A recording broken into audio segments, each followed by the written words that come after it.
This is it. This is you and me. We outside.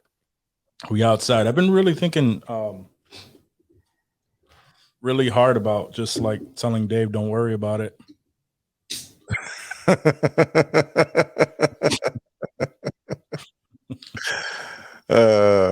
That's definitely going in the show. And here we go. You want to be like? Sensitivity equals fucking poverty. Insensitive Culture, the podcast. Check it out, homie. Everyone, welcome to episode 150 of Insensitive Culture. As always, you know me. What's up, what? You know my guy. And that fool Blazer, Ramon. He's not here today, but we still got. And we are. Insensitive Culture, the podcast. Make sure you check it out, homie. You still deserve a cheer. Yeah. We deal with a lot of ambiguity. In this Dave podcast. got his shout out this time. Don't complain. Yeah. No, don't worry. Dave's not going anywhere for those of you who care enough, okay? Dave's not going anywhere. Other than California. He really is going there. But you still got to listen to him. He'll still be here in your ear pussies. Unfortunately. Oh, damn. There goes that There it goes. YouTube thing. All that love. Yeah. Oh, man. How you showing up, bro? How you doing? I'm good, man. I'm good. Had a long, busy week. I have another busy week ahead. A lot of shit going on, but I'm hype. I'm trying to keep it moving and excited about life. I don't know why, but I'm excited about life right now. So I don't know why I'm so excited about life, but I am. Something good is coming. I feel it. Yeah. Feel it in my bones. I'm the opposite way, man. I'm not really excited about life. I wonder every day, what the hell? Nah, I'm just kidding. Everything's been getting better and better for us all. And a lot of opportunities have shown up, a lot more opportunities to come, bigger opportunities. So what's not to be excited about? That's right, man. Been spending a lot of time in the merch space, working on some new things in my mind. How we gonna do some big things with taking advantage of that fourth wall. I really like that platform. That's gonna be big. Watch when that insensitivemerch.com just switches up on you. Ow. Yeah, that and I know we mentioned it a couple weeks ago now that we were going to be doing more things with streaming. That's right. So small plans are coming full circle when it comes to that. Even the way that we're recording this episode is testing things out for that and just having ideas. So for those of you who have been listening to us from the beginning, or those of you who just hopped on the wave, there's even more to come, and there's going to be nothing but growth and more content, more items for you guys. So we sure hope that y'all appreciate it, because damn it, a lot of work goes into it and figuring it out. A lot of people, they hate on podcasters. They're just like, yeah, anybody, you give everybody no. Right. I've listened to those podcasts where you just give somebody a microphone, and that is not us. I've gotten to the point where I'm like, okay, cool. That's not us. We have a much better thing going on than just the COVID podcasters, even though we did start during 2020, but still. Yeah, but that's a whole different story. Yeah, that's a whole different story. But nah, man, I'm excited for what's to come too, bro. Absolutely, man. Big things happening. Loving the engagement from the audience. Fans are out there. They're talking. They're commenting. All the beautiful things that we want. Can't wait to see more hateful comments so we can start throwing them on merch. Word. They be getting at me because I be coming back at these haters. That's cool. I just gotta get the engagement going. So I gotta talk back to them. We told y'all, leave a bad review and it will go on a hoodie. Yeah, that's right. If it gets crazy enough, yeah, we'll throw your ass on a hoodie, man. Throw you on a hoodie, and we will honor your hatefulness. So please feel free. But yeah, no. Wishing Dave some safe travels. Make his way to Cali. He'll be back next week for sure. But in honor of my man Dave, we might as well get on with the show exactly as we would, right? Question. All right, so I have a couple questions here. I don't know which order I wanted to go in with, but this one will be a good one. If you could fight one person to death and switch lives with them, if you win, who would you fight? Switch lives with them if I won. Yep. If you can fight someone to the death, and if you win, you switch lives with them. This is going to sound wild. I'm going to go with Trump. Oh, damn. Okay. I think I could murk Trump. I think I have an absolute opportunity. The Secret Service don't come after me. I'm not saying I'm going to. But yeah, I would get rid of dude, and then I become Trump, I could just tell people to stop fucking believing in the stupid shit that I was saying before. It was all an act. And talk people off a ledge, bring some unity to this fucking country, not run for president, and then just live off of his massive wealth and hopefully turn it into real wealth versus all the shady bullshit he'd really be doing. Okay. I'm gonna go with Trump. Yeah, fuck that dude. No, that's not a bad answer at all. I think because I got a wild ass question. I got to fight somebody that I know I'm gonna kill him. I'd go with Justin Bieber. Ooh, I think I could. One. I can absolutely murder Justin Bieber and switching lives with him. Literally have like he hasn't been taking anyone you want. You have shit ton of money. Yeah. You can live your life and I don't have to do any of the political things that you just mentioned. I don't have to. True that.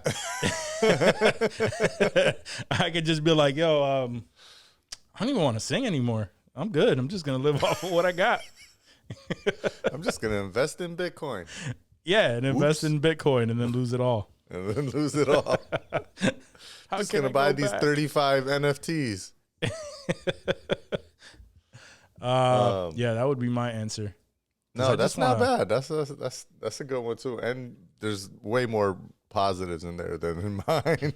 Yeah. I mean, I was gonna say Drake, but Drake got kind of big nowadays. You know what I mean? He's kind of a stocky dude now. I don't know. I don't know. He still looks soft. Everybody makes fun of him for being soft. I mean, you could switch lives with Justin Bieber and easily just get lazy as fuck and let that shit go as well. I mean, yeah, you can. I'm just saying. Like if I'm gonna fight somebody to the death, it's like, oh, I see what you're saying. Yeah. No. Like he's just a big dude. Like he looks strong. Oh, he looks big. You feel like it'll be a tougher fight. He's definitely like over 6 foot. At least he seems to be. I'm like, I don't know if I can like kill him. Probably give him a run for his money, but I don't know if I'll kill him. Yeah. You know what I mean? Like, and I need this to be a sure win. Like, I need to beat the fuck out of this dude 6 feet. to death. Because if you don't win, then you just got your ass beat by Drake or you just got your ass beat by Justin Bieber. You don't want to be that dude. Yeah, I don't want to be that dude. It's like, that's not a good look. Why did this random dude just attack this megastar? Might help the pod, but that's about it. Oh, man. Yeah, that's right. I'd become Justin Bieber and invest in sensitive culture. It's like I just have a connection with these guys. I feel for them. They're the little guys coming up. All right, let me see. Nah, you would never do that, bro. You already made it. Like, you're already Beaver. Like, fuck that. I wouldn't leave Dave y'all who? behind, though. Johnny who? Johnny Quest.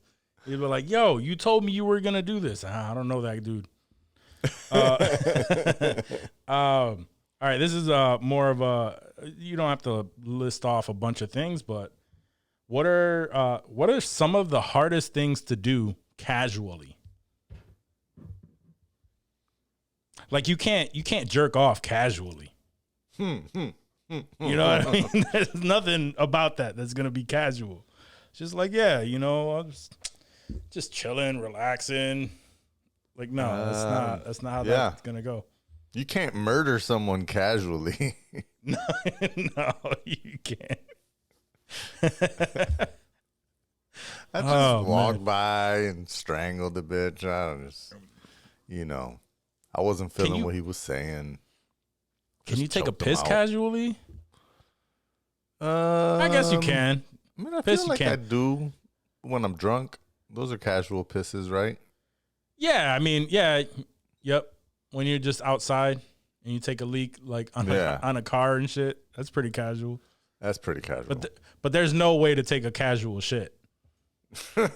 No. Like anywhere, there's no way. No, that shit is forceful. That's like a mission. You're like, Oh man. that's why I got the squatty potty on damn near every toilet here. It's like, you gotta let that shit go. Yeah, you can't casually use a squatty potty for sure. No. Like even if just putting your legs up, you feel weird. You can't casually suplex somebody. Yeah, there's nothing casual about that. You can't casually attack anybody, period. Yeah, facts. Yeah. All my shit is violent. I need some non-violent shit.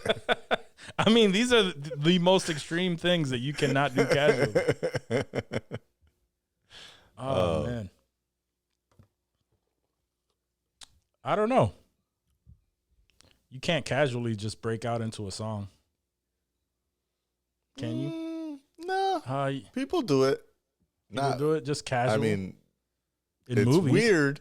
They do it in all the Lin-Manuel movies. Yeah, that's true. What are some things that women do casually that just blow your fucking mind?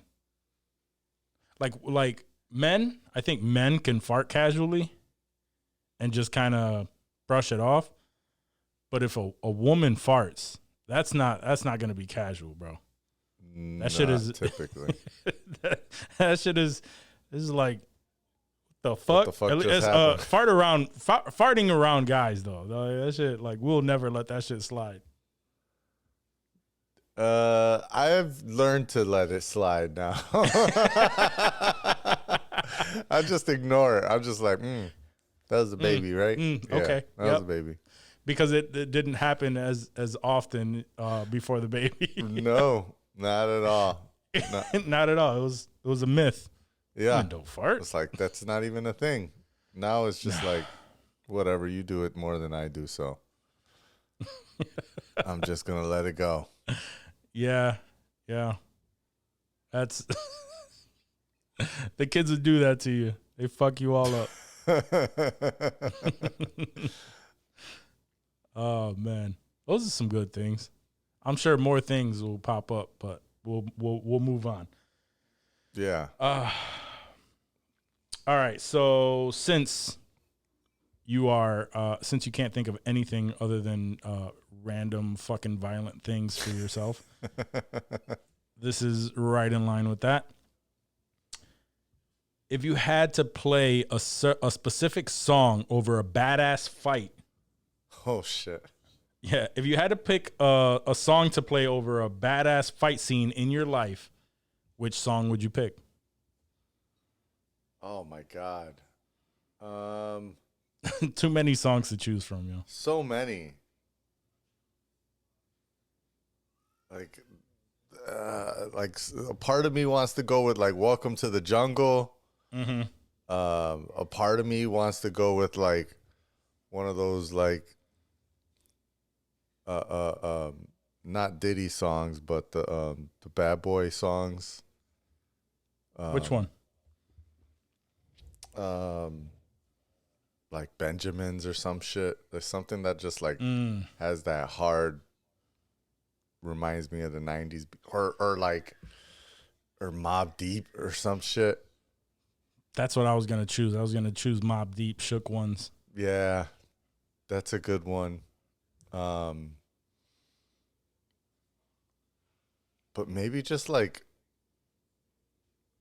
Rise of the Valkyries, right? Like, yeah, or the Final Countdown. I'm gonna go with the Final Countdown.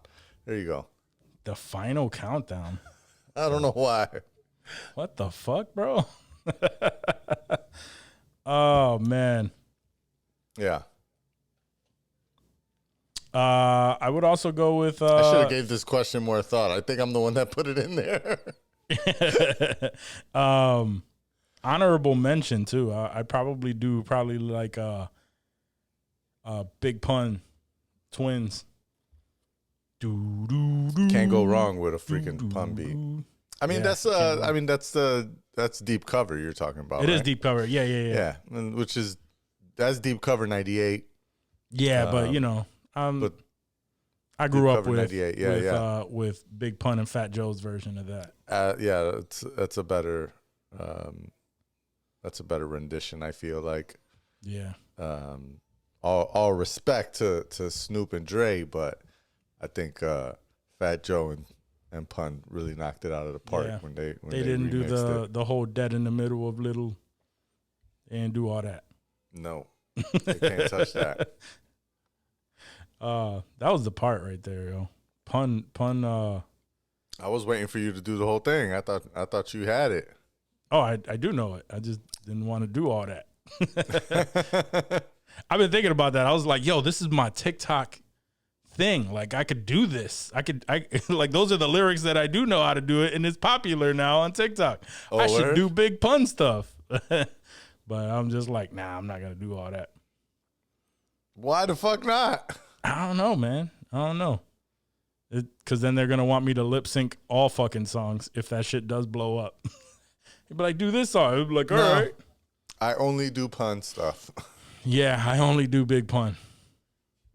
And you know, the limited catalog of 28 songs he came out with allows you to, you know, just pick and choose different parts of the verse. What was it that he said? Because I could say it fast, but trying to break it down to like the actual words, I'm finding it hard. Dead in the middle of Dead in the middle of Little Italy. Little did we know that we riddled some middleman who didn't know diddly, right? Who didn't do diddly. Didn't do diddly. Yeah. Yeah. That was a good fucking song. That was a fucking fire ass bar. Yeah. He has a lot. That Chris first Rios. album. I know we're going off on a tangent, but that first album was the shit. The second album I loved when it came out because he died, but it didn't age well. He has a couple songs on there that still, like, It's So Hard and the Puerto Rico song. Yeah. I forgot what it's actually called. But they were just like way too silly. That made me wonder, like, was that his actual second album, or were these just songs that were actually completed and they released them because he died? I feel you. That's an interesting question. I never really thought about that. But I agree with you that second album was a little more lighthearted and not as... I just thought it was like, you know, the Capital Punishment was so well received that he just kind of went more commercial on the second one, because he was, you know, he got fucked over on a lot of awards and shit. Yeah. It was well received, like, in the hood, but it didn't get awards, so maybe they was going more commercial in order to get more Grammys or whatever. That's what I was thinking. But the way that you just said it makes even more sense. It's like, well, this is all we got to do was the fun commercial shit, and we never got to do the real hardcore shit. Right. So that's all they really had to make it, because they came out with a third one that was a compilation, and that was a lot of those same songs, like all of the bangers, plus maybe like and like his featured songs, like the one he had with was that the one with Flowers for the Dead? Beat Nuts. Yeah. That was like the only Flowers. original song on there, right? It was, because he had like the song he had with Beat Nuts, he says, it's all love, but love's got a thin line and pun's got a big 9, respect crime, but not when it reflect mine. Right. That one was a featured song that he was just on, but it went crazy. It was a hit. So it was a lot of those type of songs. And then like Flowers for the Dead, which is Cuban Link. He wasn't, it was just a song honoring him. So that you could just tell that they didn't have anything after that was just unreleased. But anyway, you definitely have to have a Big Pun song to fight to. You can't not have a pun song, at least in the play. Like if it was just one song, that's tough. If it's a playlist, pun's definitely spinning in the playlist. Yeah, word. Just you got to create it now. The fight song, the fight playlist. Ooh. Like, yo, we're gonna get into some shit. All of these songs will either hype you up on the way there, or will go well as a theme song to this fight. I imagine that the IG YouTube comments will flood this with many suggestions. The Twitterati. Oh yeah. Or the Mastodon. There are a lot. There's going to be some folks that have some ideas on what they would like this song to be. Yeah. Hell yeah. Let me see. That's all I really have for questions. We went through questions real quick. Yeah, we did. We're missing a boy, Dandrews. Yeah, to interject with something else. Interject with some wild ass porn related content. I could pull up a fourth question if you want. You think we have time? You want to do one more? Yeah, we can do one more. All right. What is one thing that someone can say to immediately make you hate them? Oh shit. Say something that they could say. Yeah, like it doesn't have to be a phrase or something. But the second that they say like a very specific thing, you're just like, oh, fuck this dude. I already know what he's about. If they say the N-word with a hard R. Oh yeah, for sure. That is a given. I'm not even. But I'm not even mad. Like I'm not even as upset. If someone were to refer to me as a spick, I probably wouldn't be as angry as I would if somebody called me that. Yeah, agreed. Same. Definitely. Or even if I just hear them say it about someone else. Yeah, that shit infuriates me. You know what? You know what I find myself, and it doesn't necessarily make me. I guess how it's said, but what has been infuriating me lately is the second someone says something about like the term woke culture. It's just like, oh, I already know what you about. Just shut the fuck up. I don't even want to hear nothing else. Yeah, I feel like you. Not necessarily like I hated the word woke before it became that, right? Because it's just improper grammar. That shit is annoying as fuck. To be like, oh, yo, he woke as fuck. Like what? Like that shit doesn't even make sense.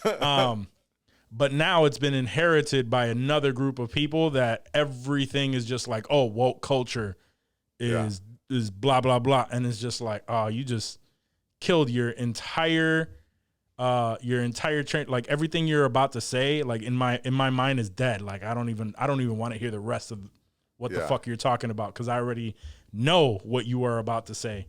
So you're like you just like is it devalidated or unvalidated yourself? Unvalidated yourself. Something validated. Yeah. Invalidated. Invalidated. There you go. My bad. I don't speak good. You know, this one might sound funny in a way, but I think it's bothering me because I've been hearing it a lot. It's like a crazy buzzword or buzz phrase that I'm not like. I mean, I get it, I understand it, but every time I hear it, I'm just like, oh, shut the fuck up. I don't want to hear this anymore. So I won't say that I necessarily hate you if you say it, but I'm really not. I hate the term right now of generational wealth. It's like I hear everybody talking about generational wealth, and it's like, do you really know? Are you really going to contribute? Are you really doing anything towards what generational wealth is? Like 99% of the time, they're trying to sell you on some shit. Yeah. And so I think that's why it irks me even more lately. But yeah, that every time I hear that shit, sometimes I hear even like, I won't even say celebrities, but like semi-celebrities or like BC list celebrities talking about it and helping empower people towards generation. I'm like, oh, here we go. Yeah. Fuck out of here with that shit. Yeah. And just to preface this, like with any of the thing, like even with the woke culture thing, it really depends on who it comes from, right? Yeah, because if you are a person that I already love and respect, depending on, you know, like whatever, like, and then it is what it is. Like, we can have a conversation, but if I don't know you, I'm completely like discrediting everything that you fucking say when you say these things. Yeah. Now, I get what you're saying with, it's not specifically generational wealth, but I was guilty of being that dude, like, because I was in a positive mindset and like, you know, so I was like posting the quotes and doing, and I think it's because I knew how I came across all of those quotes, and it's the same regurgitated bullshit that everybody else says. That now, you know, I refuse to, you know, say those things exactly, but I'm seeing other people who are now in a positive mindset saying the same exact shit that I used to say and a bunch of other people used to say, but quoting it and making it like is like it's as if they are coming up with this for the very first time. And that in general is just like, get the fuck out of here, bro. Just, I think that's why that's the same thing that where I'm thinking, like, you know, like I've heard people that I, you know, love and respect use this phrase, but I also hear a lot of other people say it where I'm just like, and again, I think I just have heard it so much. There's nothing wrong with pursuing generational wealth, right? It's a real term. I'm just tired of hearing that phrase over and over from so many people. Like, it's such a fucking hot buzzword and shit. But I think beyond that, either any time someone says something like, have I spoken to you about this opportunity? And you always, and you know it's a pyramid scheme at the end of this shit. Man. You're cut off, bro. I'm done with you. I can't fuck with you. Herbalife. What's the latest shit? Not the Bitcoin. I mean, Bitcoin and crypto is a little bit of that. A lot of folks jumping into that shit that really don't know anything about it, but swear they're gonna train you on how to trade Bitcoin and crypto. What was the other one? The Forex? Yeah. Forex. Forex. Yep. I remember because I posted it in the stories. It was the other day. But it was a guy who was like, no matter how hard your life gets, just remember there's someone out there claiming that they that are trapped in a pyramid scheme that think they're in their own business or some shit like that. Word. And that shit is true as fuck, man. Those people, I just don't get it. Did I ever? I can't remember if I told that story of when I got I wasn't trapped in a pyramid scheme, but they tried to. I want to say that they got Papo, my brother, trapped in one. But I had a good friend of ours back then who I didn't know that that's what he was about, but he was about positivity. He was about, all that stuff. Mm-hmm. It was a friend of ours who told me like, yo, I have this great opportunity. It's like this course, blah, blah, blah. And I was in my, my positive mindset time. I'm like, oh, cool. Like, yeah, I'm down. What time? Oh, show up at this, at this hotel. It's going to be in the lobby, blah, blah, blah. I'm thinking in my mind, this is something to do with like property, because I know he owns some property and whatnot. And I'm thinking that's what it's gonna teach you a little bit about all of that stuff. So I'm like, oh, dope. He's like, yo, dress nice, put on a shirt and tie, whatever. I'm like, all right, cool. Do that. Show up.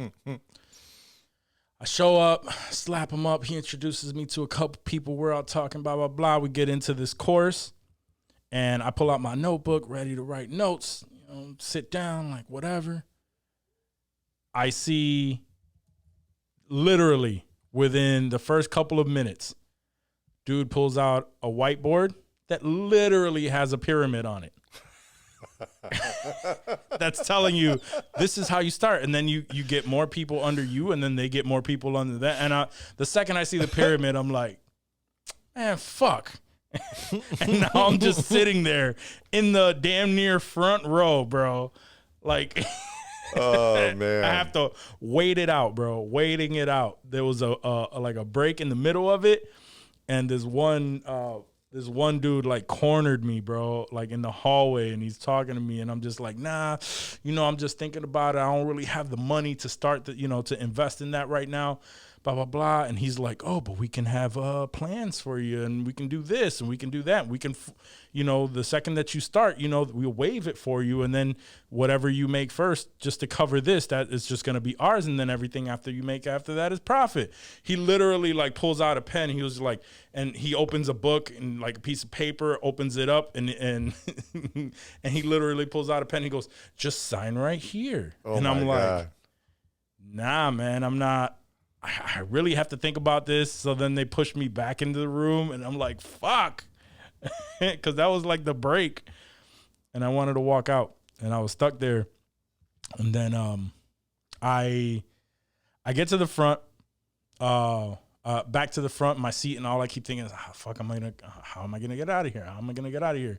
Until at just one point, I was like, man, fuck it. I got up and just started walking right out the door. And I see my boy's face, and he's like, yo, what's happening? And I'm like, yeah, I got to go. And then the look of realization in his face, he was like, oh, you're a non-believer. Non-believer. You're a non-believer, because those are the terms he used to say. We don't listen to non-believers and blah, blah, blah. I was like, yeah, I'm out. Can't fuck with you anymore. Yeah. Definitely, I've been in so many of those, bro, since I want to say my sophomore year of college or some shit. Yeah. I mean, I was doing I think I mentioned on the show before that I used to sell fucking Nextel phones. Yeah, I remember that. And that was kind of a pyramid scheme in the way that was built out. And then there was like, then there was the whole like freaking, I think it was Avon, but they changed their name to some other shit.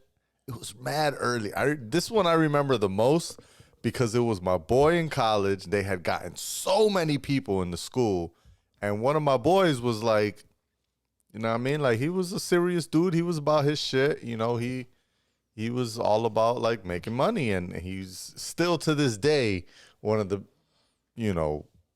best, most aggressive hustlers I know in a legit way, like not in I'll hustle you out of shit. Yeah. But he's a Smooth hustler, talkers right? are, Like the last thing I Salesman. just seen, my man literally is now the owner or part owner of a contact lens manufacturing company.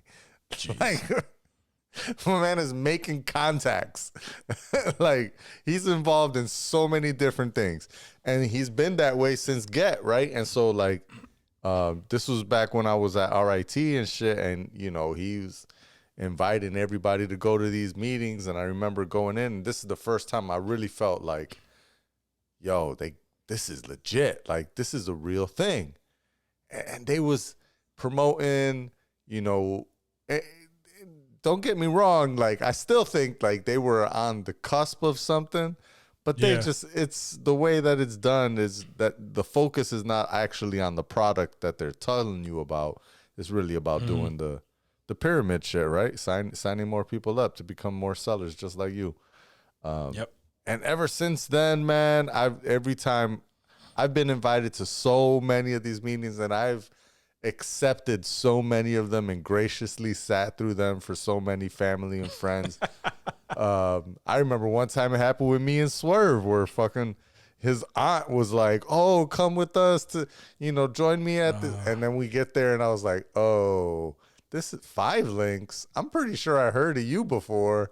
I was like, I didn't think this was something that you would be involved in. How the hell did you get suckered into this?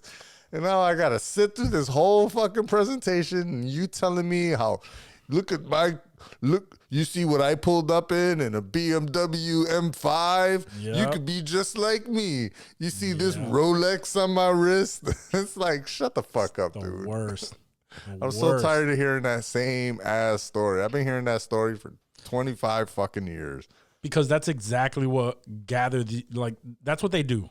They get these people who are just your average person, drive average ass cars, and they think like you put this in front of them and they're just gonna gravitate towards it. And they do though. That's the thing. Yeah, they do.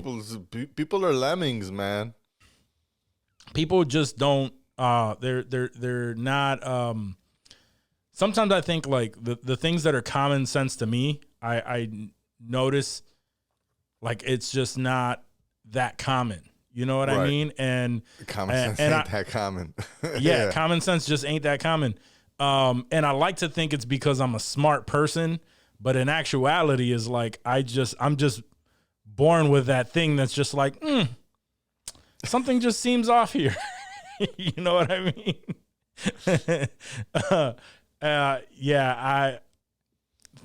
Thankfully, I think that's how I am to a fault, to the point where literally I question everything, and like if somebody's trying to give me something, I'm just like what, like, all right, what's the catch? Like, I'm just waiting for the catch. Like, where is it? Right, come on. Right. Like even with like podcasting, I don't know what services out there like are legit. Like I don't know which ones are just people trying to cash in on your average person who would sign up for these things like these.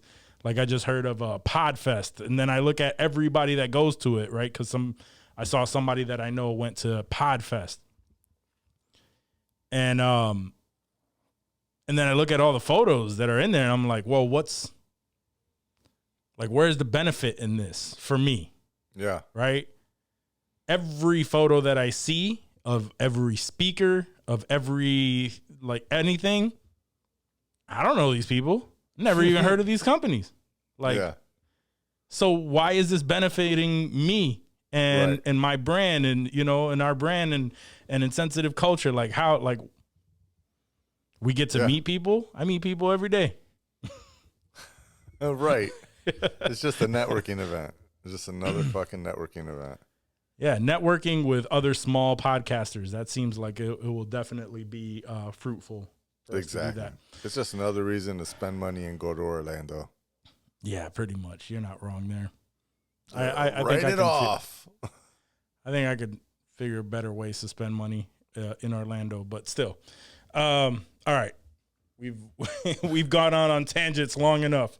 To those of you who had to listen to that and didn't give a fuck about it, I'm sorry. But you know what it's time for. News Clips. This is what happens when Dave's not on the show. We just tangent ourselves out into nonsense. No, Dave and I tangent ourselves into nonsense too, but it goes in different ways, different Facts. directions. That's facts. Anyways, news clips with Johnny Quest. I gotta find a better way to start talking about the news. Yeah, just do it. I promise. The next time you do that, I won't make fun of you.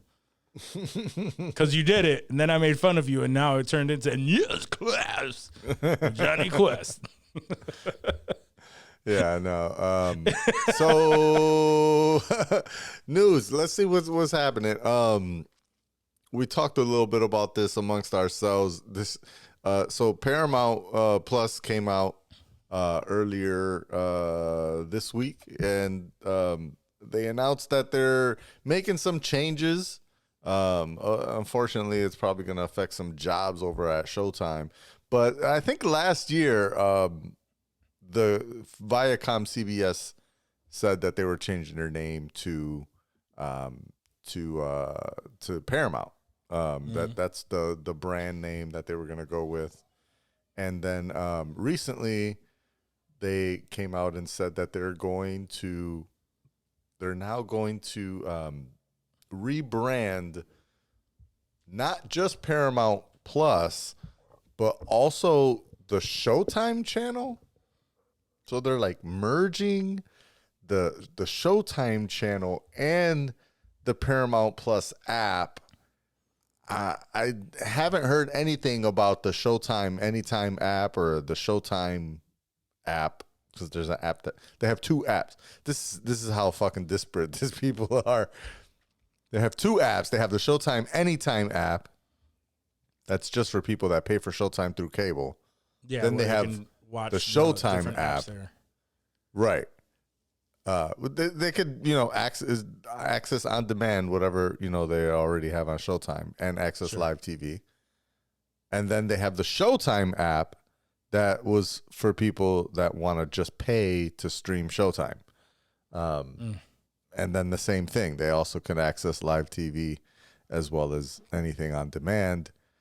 Apparently, that's now all being smushed together. And you're going to have Paramount Plus and Showtime. And then they said there was going to be a new name and rebrand coming out. And later on that day, they announced what that new name was. And it's Paramount Plus with Showtime. It's the most annoying thing with these fucking streamers, bro. Like every time they announce a merger, they have to change the name of these apps, and then it's always something stupid like that. Like, why the fuck would you name it Paramount Plus with? Okay, sure, Paramount Plus with show. Why announce that? Yeah, especially because there was already like a Paramount Plus with Showtime tier. Like, yeah, you could pay enough. I think it was like $15 or $17 a month or something, and you'd get Paramount Plus and Showtime, and maybe even some other shit. I don't remember, but it's like, okay, so now that's just the official name. And the crazy part to me is that the name of the Showtime channel is changing to Paramount Plus with Showtime. I don't even know how that's going to fit on the little cable box lower third banner and shit. Yeah, that is stupid. That makes absolutely no sense to me. Yeah, I didn't know that part, that the actual channel is now going to be Paramount Plus with Showtime. Yeah, right here. In the internal memo, CEO Bob Bakish announced the company's rebranding its Showtime channel as Paramount Plus with Showtime. Ugh. That is disgusting. That is like, not even cool. I understand changing the Paramount Plus app, but even then, like, if you, like, I only pay for the basic Paramount Plus, like, whatever the lowest fucking plan they have is with commercials. I think it's like $6.99 or something. Yeah. That's the one I pay for. And I don't think I get Showtime with it. So I won't have Paramount Plus with Showtime. But I just don't understand. Like, unless Showtime is still its own thing and Paramount Plus is still its own thing, I can understand wanting to merge the two like that and have both names still in the name, even though it's stupid as hell. But if it's just like a merger, like if Paramount Plus bought Showtime, well, they already own it. Huh? They already own it. So then why keep the Showtime shit alive? Why not just keep it Paramount? Like Paramount Plus, because and Paramount already Television has a whole nother channel called Paramount. That's what I'm. That is the stupidest shit ever. Remember, it used to be Spike TV. Oh, that changed to Paramount? That changed to the Paramount channel. And now they got, and then they rebranded the whole company to Paramount. So they got the Paramount Plus, which is the streaming app. But because there was original shows that were on Paramount Plus, like Halo and 1923, which is a spinoff of Yellowstone, because Yellowstone was a Paramount show, like the Paramount channel. Mm-hmm. Yellowstone first came out on Paramount. And I think we talked about in a different episode how it streams on Peacock for some reason. Yeah. So now they got the Paramount Plus with original content, and they want a place to air that on television, I guess. And so they said, well, it's got to go on that's Showtime. My point. Like if they have Paramount that is pretty much Spike TV, yeah, then why not just eliminate Showtime? Because just be named Paramount Plus. Showtime has some original content that nobody watches. That's true, but you could still have like a section within the app that says Showtime Originals or something. Like Showtime could still exist within the application because they own it, but it doesn't have to be in the fucking title. Yeah, so like the channel could just be Paramount Plus, where you get added bonus, content from the original channel or whatever. And then they just air shit that was on Showtime. Like, why the Paramount Plus with Showtime? It makes no sense. Common sense just is not that common, bro. You think HBOMax is gonna turn their shit into HBOMax plus Discovery Plus? At this rate, it wouldn't surprise me. It would not surprise me at this point. Or Disney Plus Disney Plus with Hulu. Oh, that would be so fucking gross. Because they said that they're merging as well. They're gonna take all the Hulu content. Once somebody is still involved in the contract, I think it's NBC. I think ABC pulled all of their shit out. Because Hulu used to be ABC, NBC, and Fox got together and made Hulu. Okay. And then they all were licensing their content to this new entity called Hulu that they jointly created. And then little by little, folks, once those licenses went out, they saw how much money was in streaming. They wanted to make their own shit. Little by little, they've all kind of fallen off. ABC, I don't think was ever a part of it because they've been owned by Disney for a long time. No, wait, yeah, ABC was a part of it. It was ABC, NBC, and Fox. So ABC was, I think, the first one to kind of like change shit up. But now, because, it's all Disney, Fox dropped out. NBC recently, once they dropped Peacock, I think it was sometime last year, they stopped doing like next day availability. Because that's how I told you I used to watch like SNL and shit. It was always the next day. Like I would just watch SNL on Hulu because I got the Hulu with no commercials. So I would watch, I could skip through shit much faster, no commercials or anything to worry about, and just go through the skits that I wanted. And recently they dumped that, and now you can only watch it on Peacock rather. So it's like, all these people are like cutting ties and the licensing deals are changing and all that shit. And so Yeah, Hulu is another victim of this, where they're going to be merging all their content to the Disney Plus app, I guess, or creating a new app that has all the content together. I don't know. I think that's why they added the parental guidance on the Disney Plus app, because FX stuff and Hulu stuff is going to be coming over. No, I thought they did the parental guidance stuff for the Marvel properties that were coming. Yeah, the Fox properties. You're right. Yeah, that was the original reason. But that's all part of the same.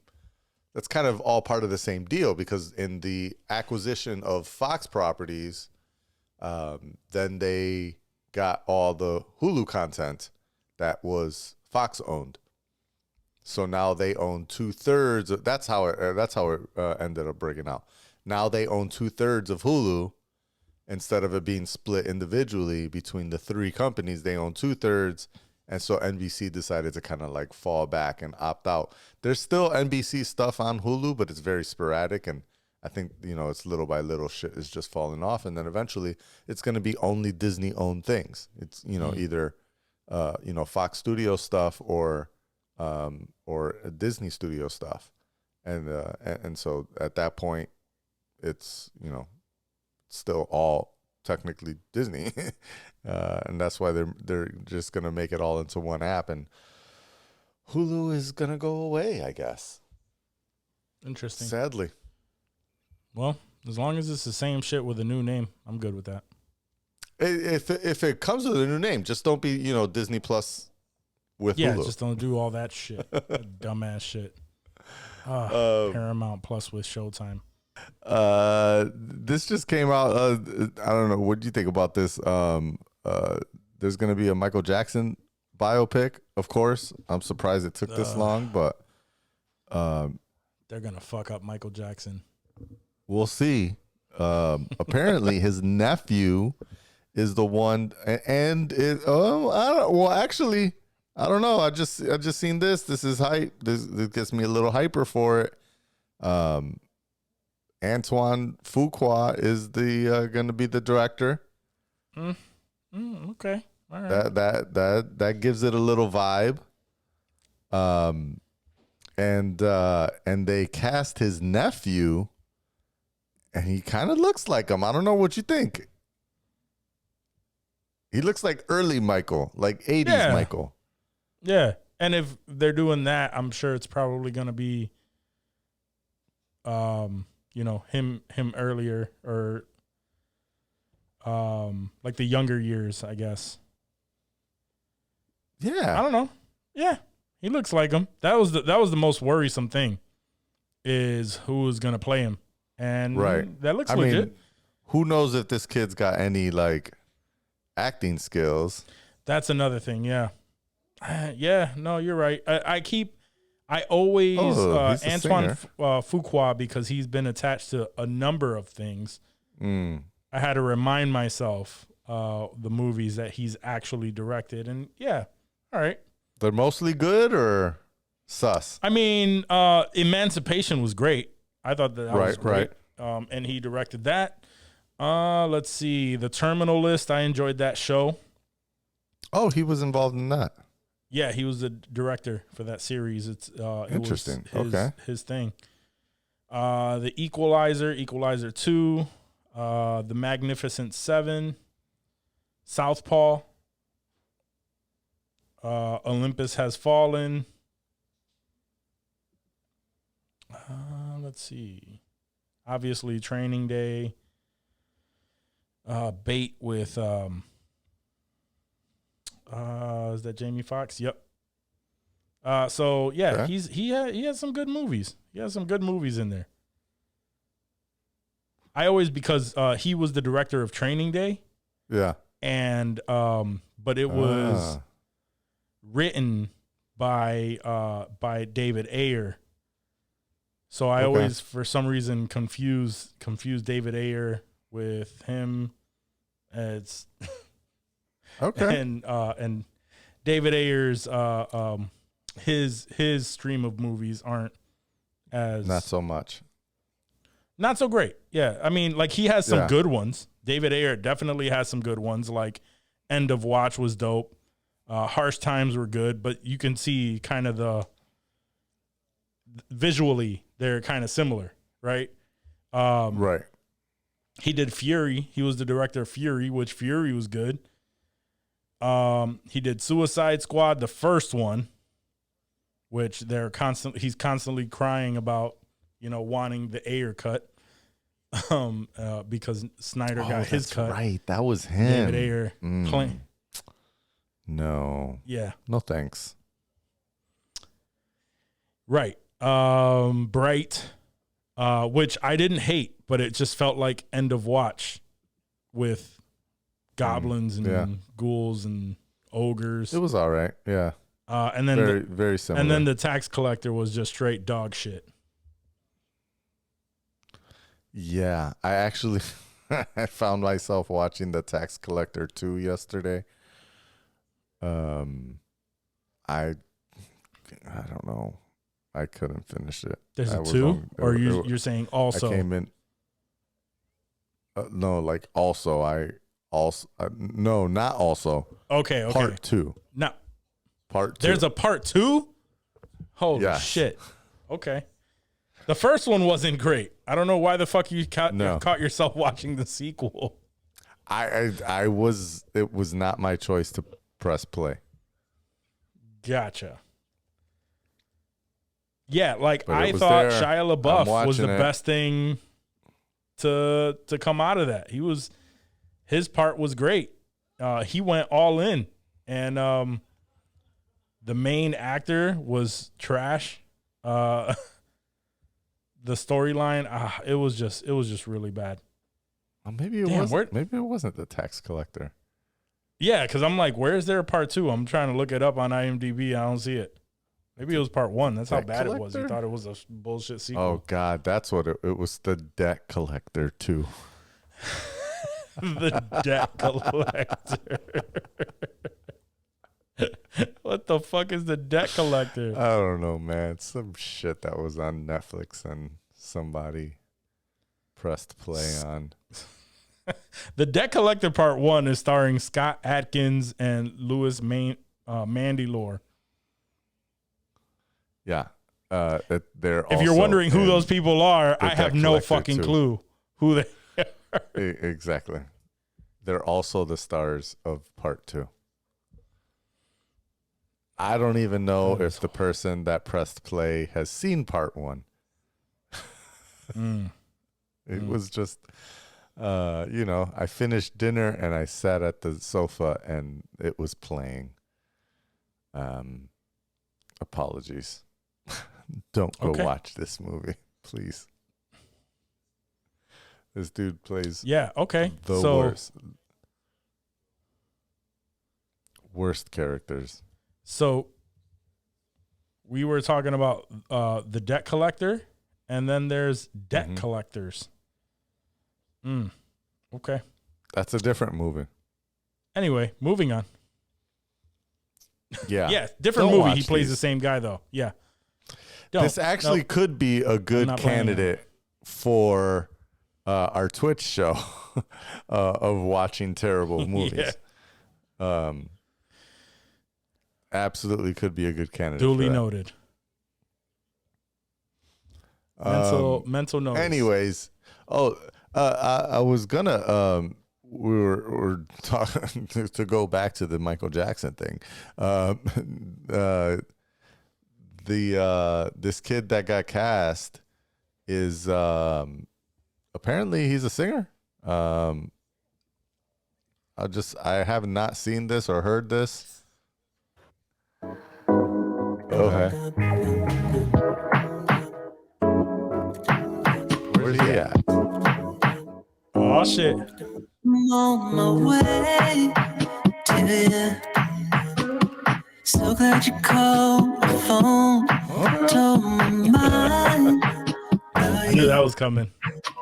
My heart is ready to fall. Everything head on, babe. No phone when you play so hard. Anything that you want. All right, we're good. Yeah, that's enough. Not the worst song. It sounds very Michael Jackson-y. Yeah, but a lot of artists try to emulate Michael Jackson. But, because he's in the family, he's going to... I mean, you can tell he's Jermaine's at least son. For me, I took that as like the moves that I saw him doing. I don't really know how to dance, but I'm going to play it off move is the shoulders twitching. I'm going to do this and then a little kick, the Elaine style.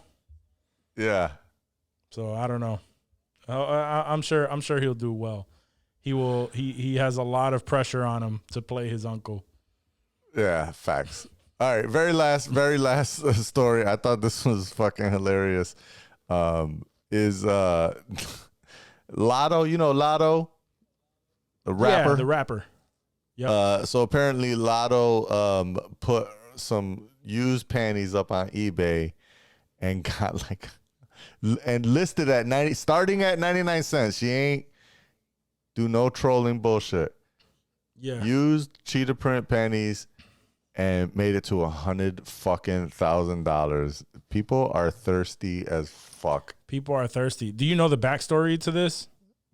Apparently, as to why she even did it in the somebody was making fun of her draws or some shit because they showed up in some photos, and then she started talking about her Target panties or some shit like that. Yep. So there was already buzz about her panties and shit. So, and she's a rapper, and guys are thirsty. It's a recipe for for everyday success there cheetah print panties used as seen on Latto multiple times. Mm-hmm. See, as seen on Latto multiple times. Apparently she or rather the post got kicked off of eBay because eBay has a policy and she violated the policy about used underwear. Why does eBay have a used underwear policy? I don't know. Where else are you supposed to sell your used underwear? Exactly. Why would eBay not allow? She has to find the loopholes. On their platform. She has to find the loopholes. She has to just point. She just has to post up underwear, not nowhere in there, but used, just like cheetah print underwear as seen on Latto, which is just saying like, oh, this is the similar, and then drive her fans in that direction. Not my panties, but just panties. No, they're not mine. Similar to mine. A wink. Wink, wink, nudge, nudge. Her name used to be Mulatto. Yes. That was that was her name, and then she got a lot of backlash saying that mulatto, because she's half black, half white, that mulatto is a derogatory term for mixed individuals. That's like, what the fuck? News to me. Yeah. That was news to me at the time, too. I was like, all right, so now she's Latto. Anyway, that was a fun fact about that beautiful human being. Fun facts with What's Up, Juac. What's Up, Juac, with all the facts. All right. You have anything else? Is that it? That's all I got for the news. That's all we got for the news. Oh, we're skating through this episode. Jeez. Yeah. Well, HOLLYWOO.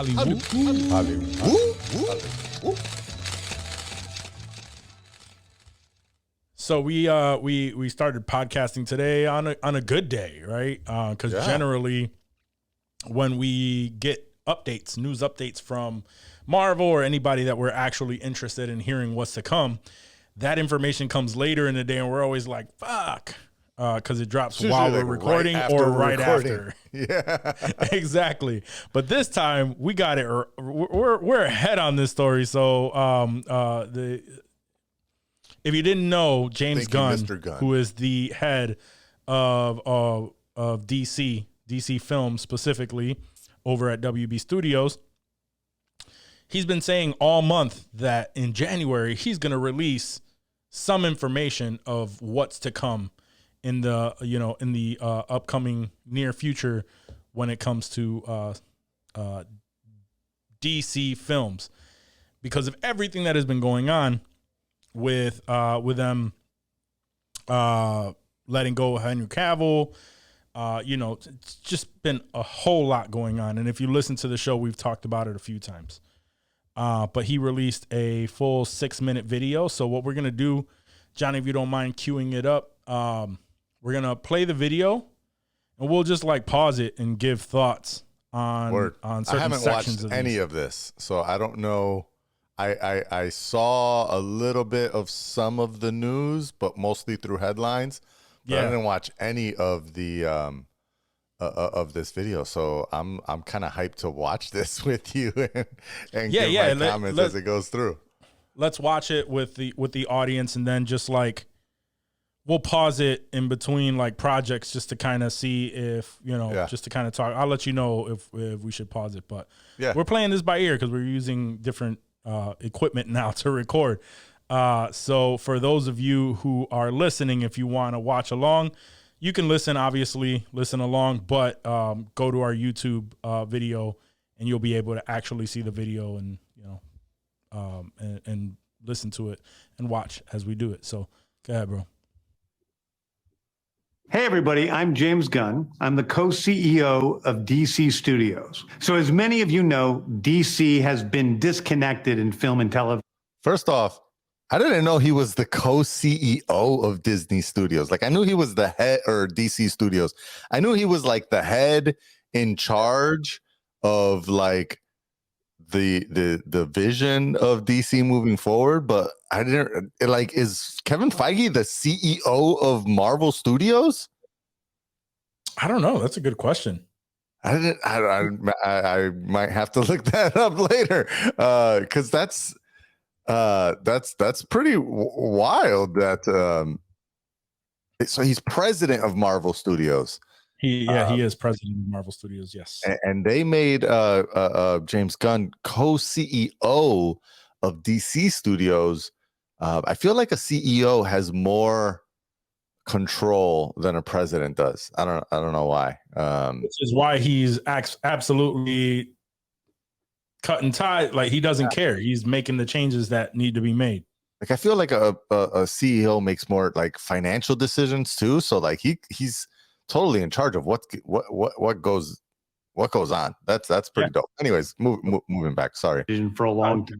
And it's one of, our jobs, mine and Peter's, is to come in and make sure the DCU is connected in film, television, gaming, and animation. That the characters are consistent, played by the same actors, and it works within one story. And if something is outside of that, like Matt Reeves' Batman or Todd Phillips' Joker or Teen Titans Go, that it is clearly labeled as DC Elseworlds, outside of the mainstream DCU continuity. Now, Peter and I have gotten pretty low. What do you think about that?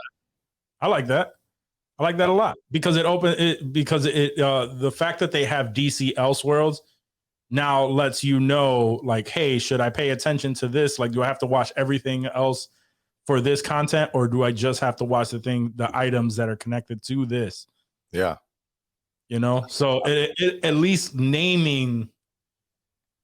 having different divisions at least would allow people to better follow the story. Yeah. So we know what's supposed to intertwine. We know what doesn't. So that's dope. I thought it was dope. I fuck with that, and it gives me more like, I feel stronger about the titles that he named. I mean, I don't care two shits about Teen Titans Go, but Joker and the Batman, like, I know he said on Twitter or whatever that they got lives, but this solidifies it.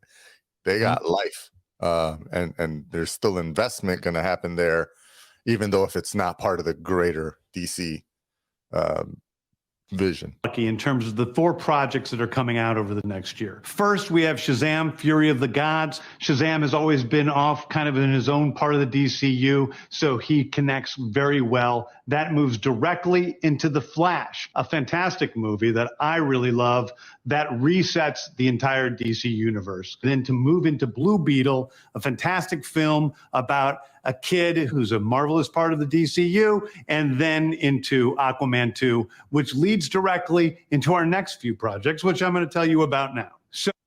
So he's saying Shazam, Blue Beetle, and Aquaman 2, and what was the other one?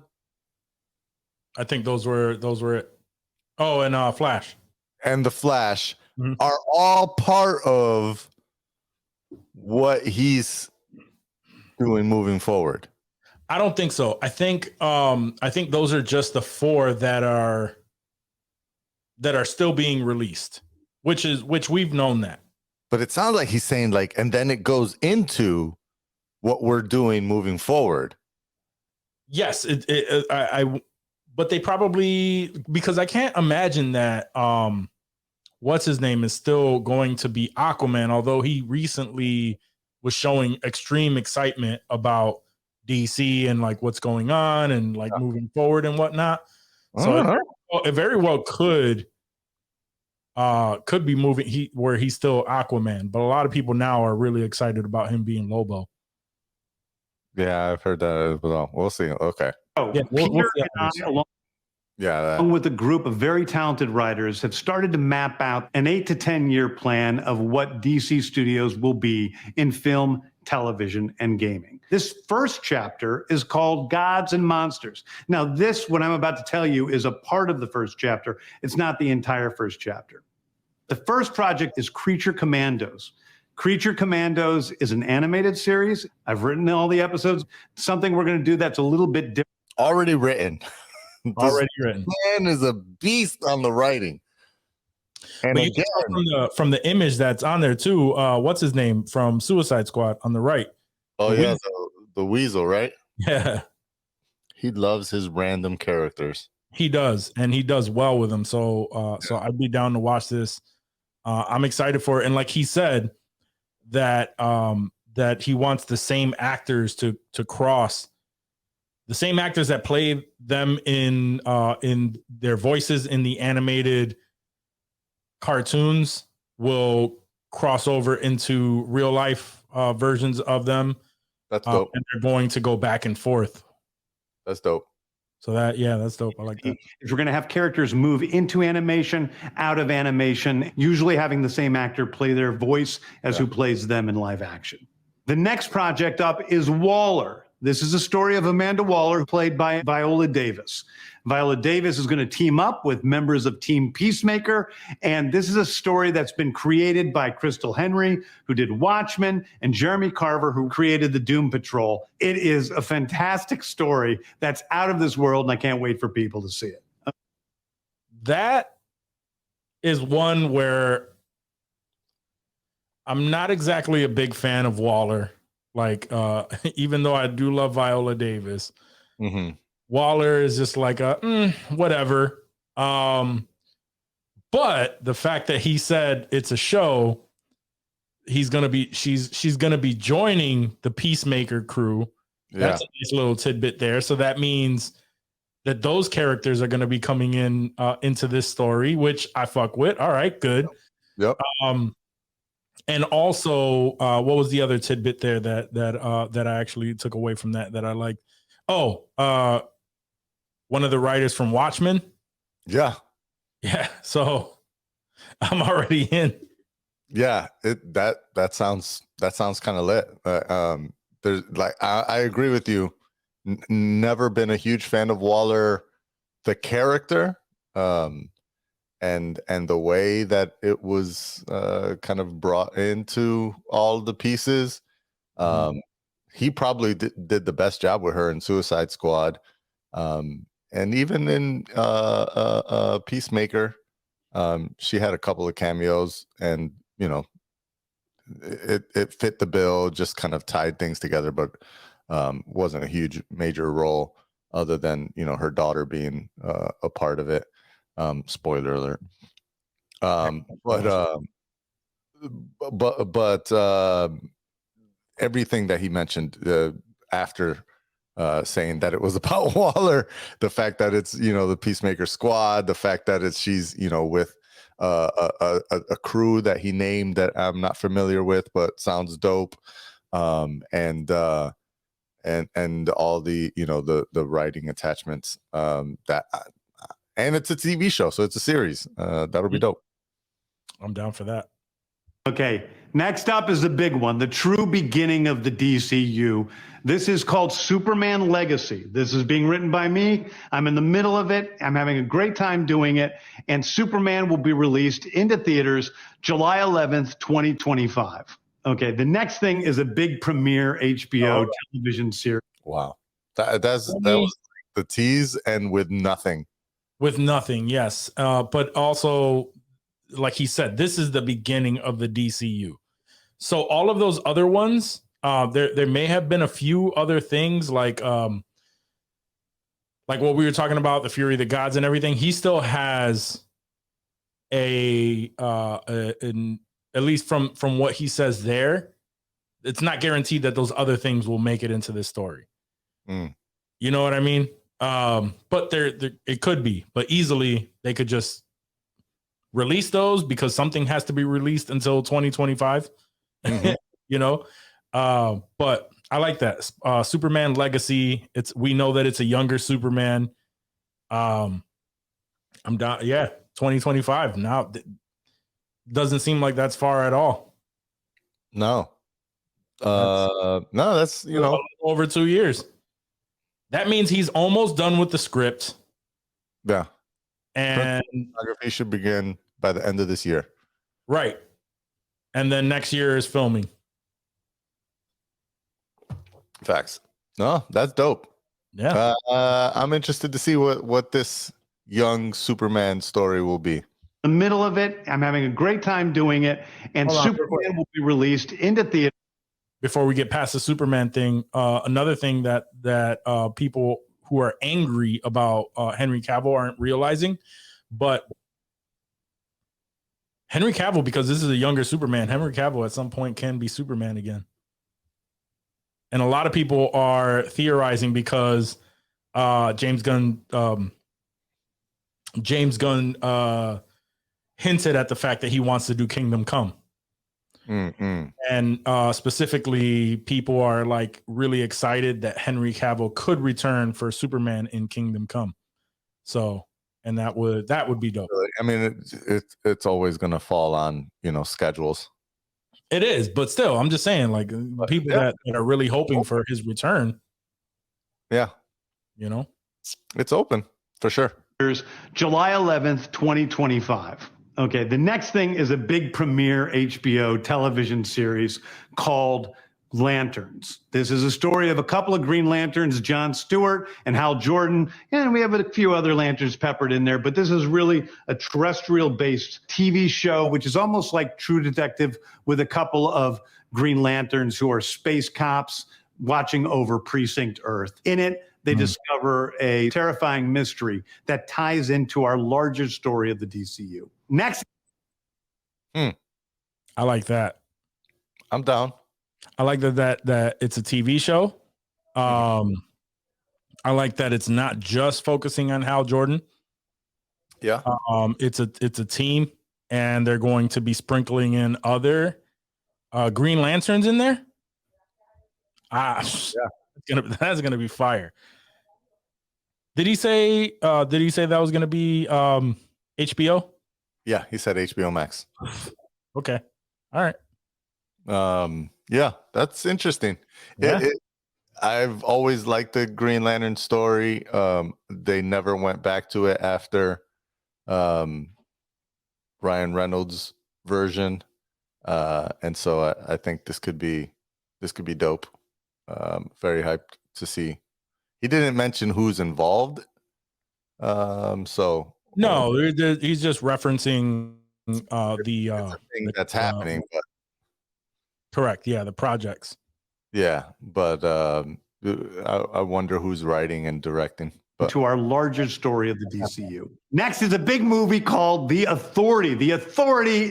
interesting that the two movies that he's mentioned, besides Superman, so 3 movies are like random kind of people's, right? And like I don't know who the fuck The Authority is. Yeah, I don't know either. But I kind of like that. Of mine, it's based on the marvelous Wildstorm characters we are now bringing into the DCU and will interact with all of our primary DCU characters. The Authority are a group of superheroes who think the world is broken and they want to fix it by any means necessary. I think it's a very different look at superheroes. We're doing a television series called Paradise Lost. Paradise Lost is the story of Paradise Island, usually known as Themyscira, which is the birthplace of Wonder Woman. It's almost like Game of Thrones with Westeros, but with all of the inhabitants of Paradise Island. The introduction. That seems interesting. Game of Thrones with just women. Yes, with barbaric women. Yeah, I'm here for it. I'm here for it. Onions. Yeah, I'm down. By the way, the only 2 movies he has mentioned are The Authority and Superman. The rest are all shows. Interesting. Yeah, so far. And the Paradise Lost, also a show, right? Paradise Lost is also a show. Correct. That's interesting. Okay. Yeah. DCU's Batman is The Brave and the Bold. The Brave and the Bold is the story of Batman and his actual son, Damian Wayne. This is based on Grant Morrison's great. That is what people are fucking hyped about. Comic book run. Damian Wayne. What the fuck is this? Damian Wayne? Yeah, and Damian Wayne. I'm saying this this image here, this square. Like, what the fuck is happening in this? I don't know. I haven't read it, but a lot of people are really excited at the fact that Damian Wayne is going to be the focal point, because down the road he becomes Batman as well. And this is going to be the first time that they actually have Robin in live action since fucking Chris O'Donnell in Batman and Robin, or Batman Forever, I think it was. In your favorite Batman movie? Yeah. So a lot of people are really excited about that, and it's dope that he announced the fact that they're, what the plan is already for Batman within the DCU. Yeah, separate from Rob Pattinson's Batman with Matt Reeves, and Matt Reeves came out and said that. Anyway, we'll get to that part anyway. So. The Brave and the Bold. The Brave and the Bold is the story of Batman and his actual son, Damian Wayne. This is based on Grant Morrison's great comic book run. Damian Wayne is my favorite Robin. He's a little assassin who Batman tries to get in line. And so this is the story of the two of them and the beginning of sort of the Bat family in the DCU. Next up. I've never been a fan of Damian Wayne personally. I always felt like he was a little snotty brat. As Robin, he was definitely more wild and more like willing to do wild shit. And I felt like because he grew up with Batman, where I felt like what's the first Robin? Dick Grayson. Yeah, Dick Grayson was like, he was more like Bruce Wayne. And Damian Wayne was just like a fucking wild ass. Well, what I took from there, what I really enjoyed, and I took there from the last thing that he said there, was the fact that he said that this is the start of the Bat family. So that means we are going to see a grown up Dick Grayson as Nightwing at some point, like Batgirl. We're gonna see everyone. So yeah. That'll be interesting. Next up is a TV series called Booster Gold. Booster Gold is one of comics' really popular. Another fucking TV series of another brand I've never heard of. Cult Hero is a fact. These brands I never heard of are okay, because it's not gonna fuck up my view of these Exactly. This is why it's genius, and that's what we've been saying this whole time in Gun We Trust, right? Like, Yeah. I knew he was going to go after these deep cuts because that's what he's really all about, and he was going to bring fresh life to a place that DC needed, because all they kept doing was going back to the same treasures and rehashing them and trying to match Marvel. And this allows them to match Marvel with a much bigger library. I think Marvel should be shaking in their boots so far. At least Disney Plus versus HBOMax, which is where all the attention kind of is right now. Yeah, he's just named like 6 or 7 TV shows already. Yeah, and I don't know if he I can't remember if he said this in the video as of yet, but he has already come out. James Gunn has already come out and said that the DCU will consist of a mixture of rated R and PG-13 content. Way to go. He's a loser from the future who uses future technology to come back to present day and become a superhero so that people will love him. It is basically the superhero story of imposter syndrome on an HBOMax series. One of my favorite comic book series from last year was Tom King's run on Supergirl, Woman of Tomorrow. And so we're going to turn that into a big science fiction epic film.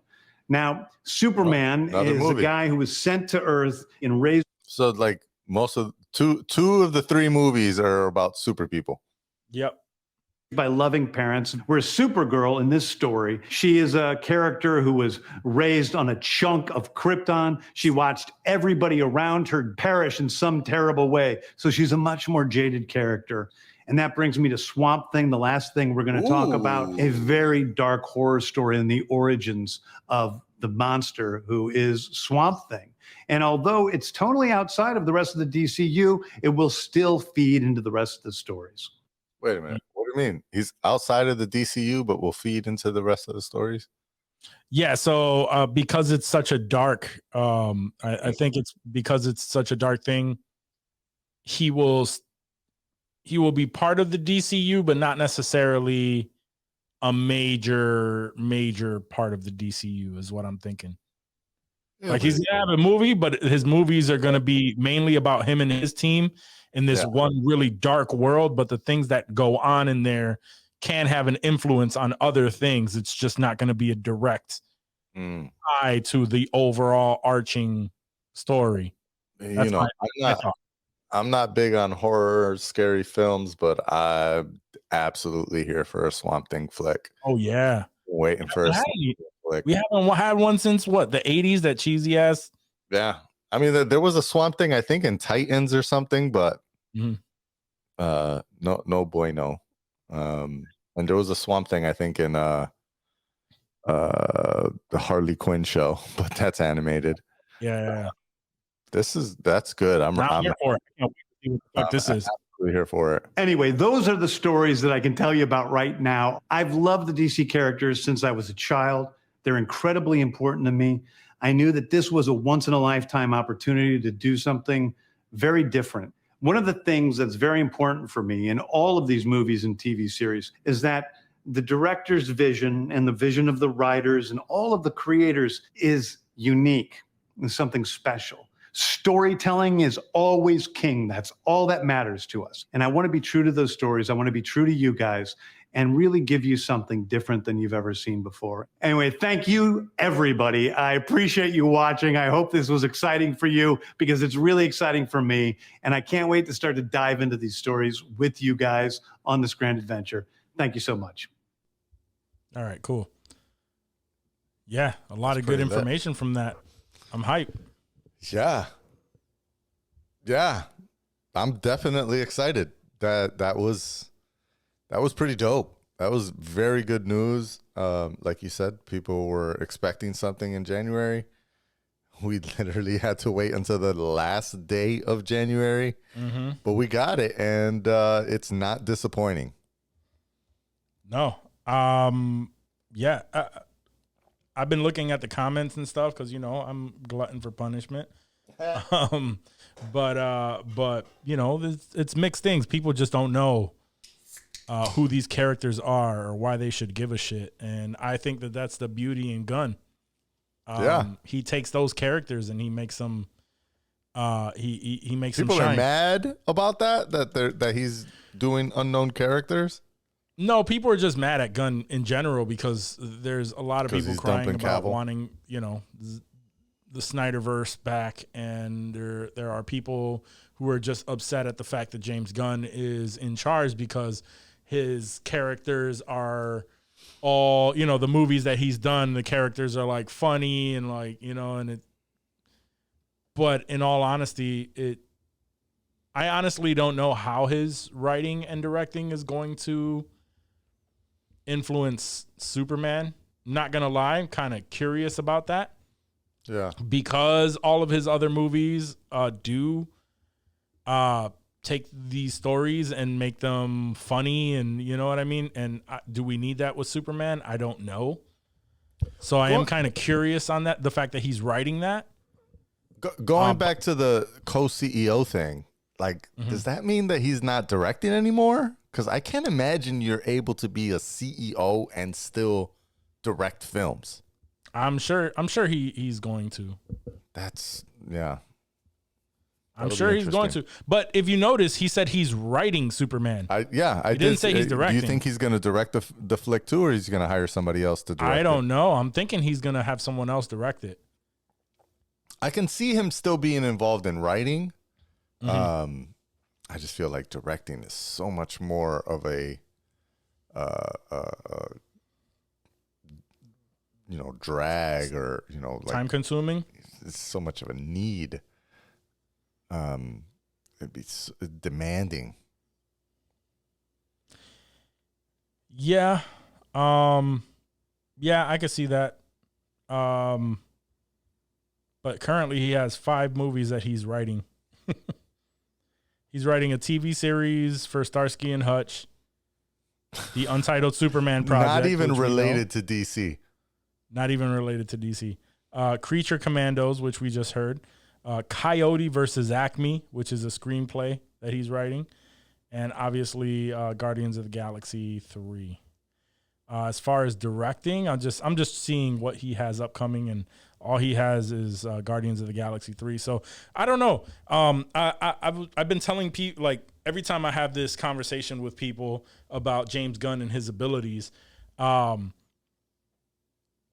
they're talking from a standpoint of he's like as if he's directing every single project in DC.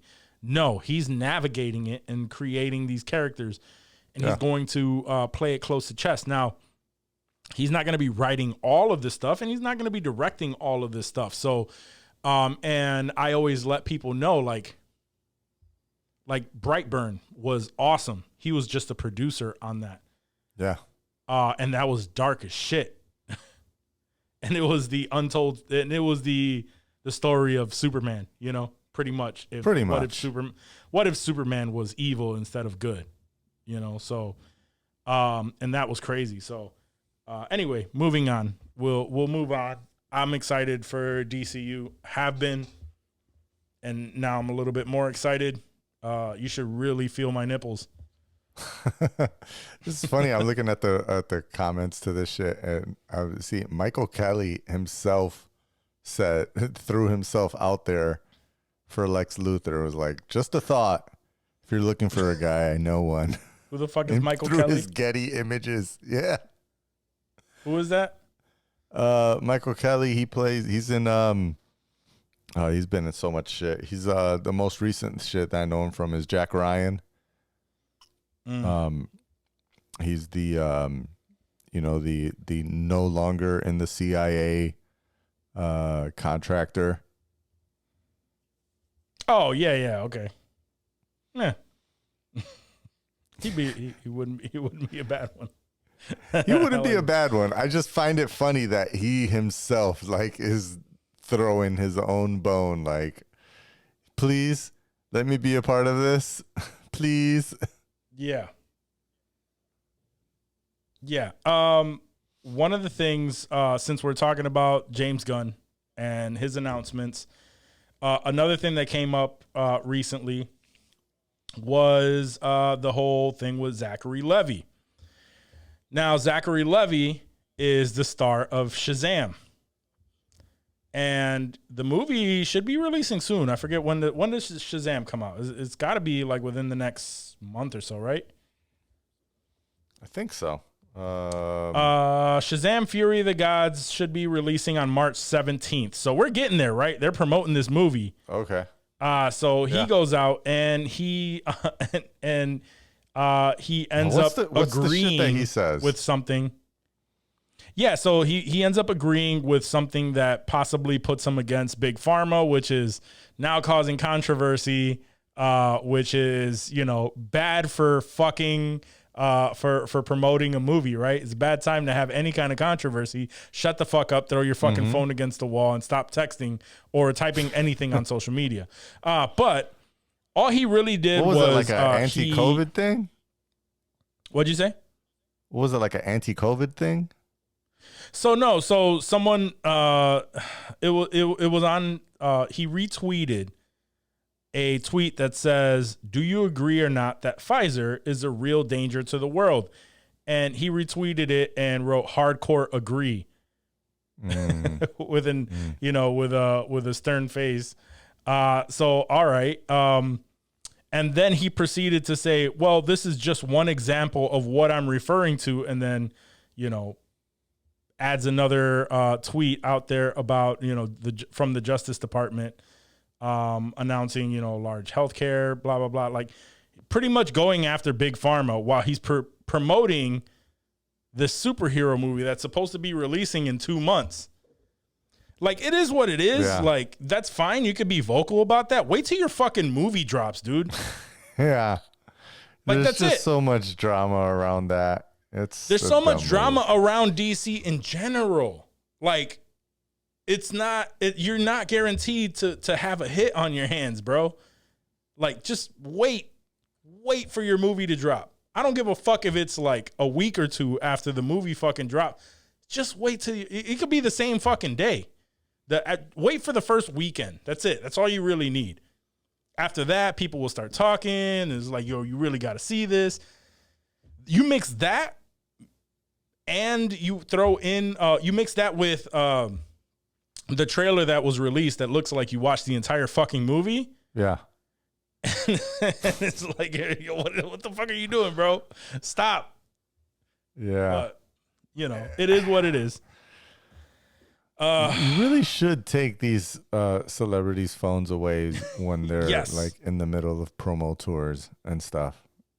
Now, one thing that I do like, though, I have to admit, right? So, of course, because of all of this, James Gunn was asked about the recent controversy. And he says, I can't be changing my plans all the time because an actor says something that I don't agree with. Actors and filmmakers that I work with are going to say things that I agree with and things that I don't agree with. So he's pretty much saying, I don't give a fuck what the rumors are right now, going out there right now. It is what it is, and I'm not changing anything. Like, we're moving forward. So I kind of fuck with that. With this particular thing, like, yeah, he's I don't remember if it was you or Dave, but you made the comment where you're like, this guy knows what it's like to be canceled. Yeah. That was definitely written from that perspective. Yep. I don't know. It's kind of hard to like. They're still fucking with Ezra. They're supporting Zach Lee. Like, it's like, what's going on over there, guys? Like, now I've heard that somebody online was going back and forth about that. The fact that they're still supporting Ezra Miller, but Ezra, he went on a little spree for sure. And by the way, not to cut you, but by the way, in this video, James Gunn gushed praise over the Flash movie. So that Flash movie has got to be fire. That is my point. This Flash movie has to be great in order for them to be, because even with when the whole Ezra Miller thing was going on, they said it like, yo, these are the options. We're still gonna we're still gonna release this movie, and that told me right there, like, yo, this movie is got to be like on point. Yeah. And now knowing that he is the CEO, he absolutely probably told them, hey, make these changes to make this an even better movie. Yeah. So, and not only that, but with planning everything out. Anyway, but yeah, so the whole Ezra Miller thing, like even back then, they were giving him all of these. Now, he is also, or the character is also the only one that can coexist between the two universes, because the whole premise on this is multiverse. Yes. So it will be a version of that Flash that can easily fit into this new multiverse or universe. So that the two can, where when it came to Superman and when it came to the rest of the team, they don't have to exist in this world. So they can they can add him. And if you really think about it, they were wilding out, right? Smacked a couple people. But was it really that bad? You know what I mean? Like with some of the things that are happening out there, like, was it really that bad? So I don't think that I just don't think that the people that they let go were necessarily because of it was problematic. I think that if they're starting fresh, and they didn't want to do damage control with trying to fix the story arc of that whole last shit. So cut ties and salvage whatever can be salvaged. Yeah. I don't think it was a decision based on, nope, everybody's just gone, fuck all these people. No, I don't think so. And I think Ray Fisher did way more damage than Ezra Miller did.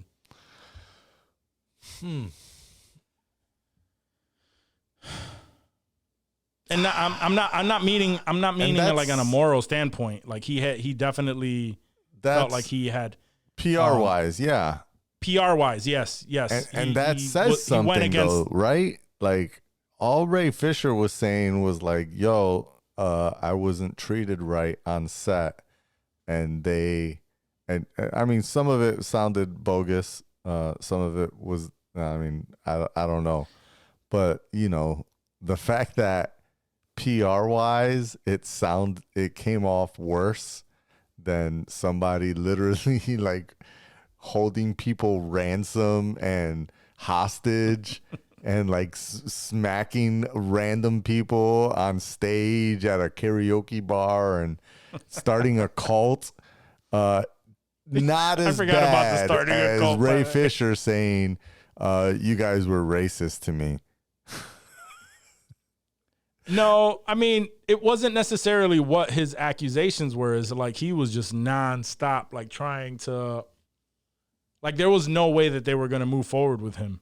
Like, no, you know, I agree. Neither, but I feel like also they shouldn't even entertain Ezra Miller at all. And yeah, but I mean, if the movie is like I said, like we've said many times, this movie must be fire. That they're not even going to cancel the flick, but they're going to still drop it. I would not be surprised. I want to know what happens when they, like 3 months before this movie, 2 months before this movie, when it comes time to start promoting it. Is Ezra Miller going to be part of the fucking tour? Or are they just going to drop the movie and not even do a promo tour? I don't know. They said that. Like the movie can be released. And he just not be part of that promo tour if he didn't clean himself up. Right. He did what he said, and he cleaned himself up, and he's on the mend. So, we may see him on that promo tour. I think more than likely we will see them on that promo tour. We'll see. But I won't be too surprised if that movie does very well, and then they just don't move forward with anything that has to do with Ezra Miller. Like they just want this movie to succeed. This movie must succeed. This movie has to make like $800 million or $1 billion. Yeah. Because there's way too much going on about this. So anyway, throwing that out there just to bring it back to Zachary Levi. So I guess it was on top of that, and then this says there was also this also prompted people to pull up old clips of Zach that they view as problematic, which includes a Joe Rogan interview he did a few years ago where they talked about Elliot Page and Jordan Peterson. So you can just imagine like how that conversation probably went. Yeah. It's like, yo, when they want to cancel you, they want to cancel you, bro. They're pulling up everything. So Jesus. Yeah. He needs to just relax. Just throw his fucking phone away. Oh God. Yeah, so since we're talking about DC, might as well throw in there the fact that Titans and Doom Patrol were canceled after 4 seasons, which peace the fuck out. Not surprising to me. Nope. Peace out. They both have a good following though. They both have their fans and shit. But if now this makes sense after this announcement. The fact that he's talking about now bringing in the Bat family and stuff. So now that he's talking about that, yeah, canceling Titans because everything has to be linear. Everything's going to be part of the DCU moving forward. Makes sense, yeah. And this just needs to end. Dick and Damian in that, right? Huh? I don't think Damian was in it. At least I didn't see past season. Like I watched like a quarter of season 2. Gotcha. And there was Damian Wayne wasn't in that up to that point. It was another Robin. I forgot what the other Robin's name is. But Dick Grayson was already Nightwing, and then why am I spacing on the other Robin? Damian Wayne? Let's see. What'd you say? Wait, there's 3? There's 3? Yeah, there were 3. Yeah. Oh shit. I have no idea what the other guy's Jason Todd. There we go. Oh yeah. Jason Todd. So Jason Todd became the Red Hood. Right. So he went after being a Robin, he went the other route. He became a villain. And then Damian is his actual son. I may be wrong, but I want to say he didn't know he had a son for like a long time. I think that's what happened. Yeah, and somebody came. Yeah, and was like, and he's already like a loose cannon. He saw himself very much in his son, and he takes him under his wing to become a Robin and try to, steer him straight. But that story arc seems dope. We've seen Batman. We've seen all the Batmans. I've been screaming loudly for Batman Beyond, but this is just as good. Seeing Batman as a dad, like raising his own son as a Robin, like we haven't seen that yet. That's just not something that we've seen yet. Yeah, that could be fire. Yeah, so looking forward to that. All right, anyway, one of the other things, since we're still in DC, a lot of information was released today, but